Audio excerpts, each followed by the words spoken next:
السلام علیکم every one.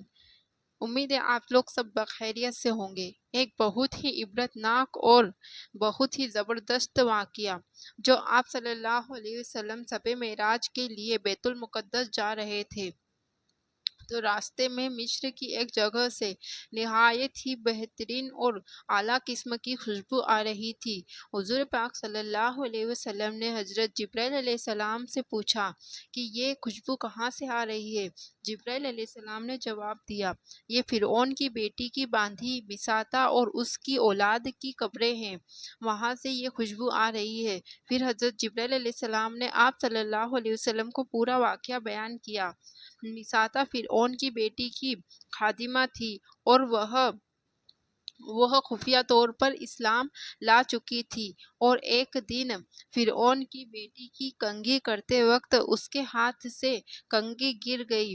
پھر وہ بساطا اس کنگھی لینے کے لیے نیچے جھکی تو اس کے منہ سے بسم اللہ نکل گیا۔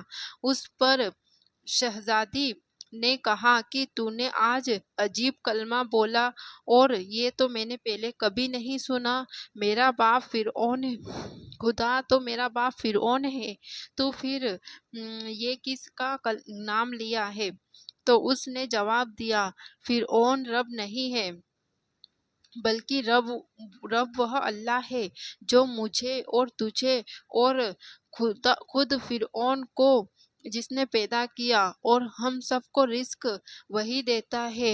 شہزادی نے کہا، اچھا تو میرے باپ کے سوا کسی اور کو اپنا رب مانتی ہے؟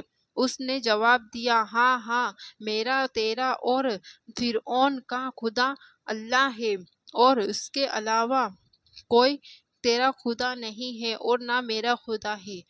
تو اس جواب پہ فرعون نے اسی وقت شہزادی نے اپنے باپ سے کہلوایا کہ وہ بہت زیادہ غضبناک اور غصے میں ہوا۔ اسی وقت اسے دربار میں بلایا گیا اور اس سے پوچھا، کیا تو میرے علاوہ کسی اور کو اپنا رب مانتی ہے؟ اس نے کہا، ہاں، میرا اور تیرا سب کا رب اللہ ہے جو بڑا بزرگی اور بلندی والا ہے۔ فرعون نے اسی وقت حکم دیا کہ اس کو تانبے کی گائے کو گرم کر کے اس کو خوب تپایا جائے اور اس کے بچے ایک ایک کر کے اس میں ڈال دیے جائے، اور پھر آخر میں اس کو بھی ڈال دیا جائے۔ چنانچہ وہ گرم کی گئی۔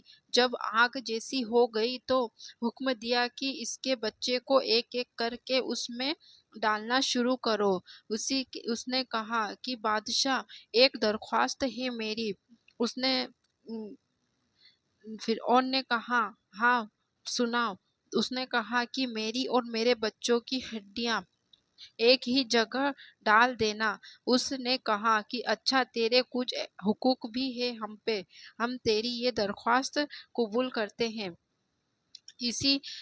اسی وقت دونوں بچیوں کو ایک ہی آگ میں ڈال دیا گیا اس کے سامنے، اور وہ دونوں جل کر خاک ہو گئی۔ استغفر اللہ۔ سب سے پوچھا۔